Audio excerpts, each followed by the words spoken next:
Hey, welcome to Tutorial Lore. This video explains the Brightline app and whether it's worth using. Quick disclaimer.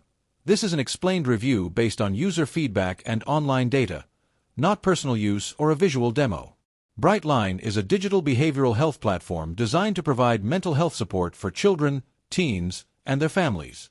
It offers services like virtual therapy, coaching sessions, skill-building programs, and interactive resources tailored for specific challenges such as anxiety, ADHD, and stress management. The app also provides progress tracking tools, educational content for parents, and secure messaging with care teams. Let's talk about how it performs in actual use. Many families appreciate Brightline's focus on child and adolescent mental health, as it fills a gap in accessible, specialized care.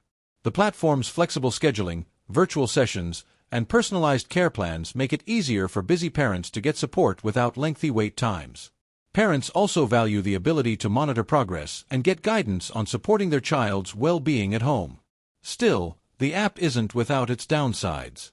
Access to services may be limited by insurance coverage, and without it, costs can be high.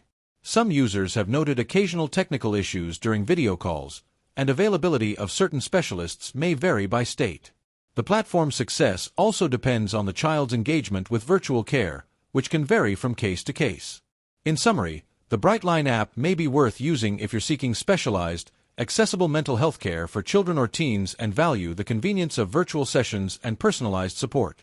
However, if cost, insurance limitations, or a preference for in-person care are major factors, it might not be the ideal solution for your needs. This is not a commercial or paid promotion, but an informational video. For inquiries, contact the email address stated in the description.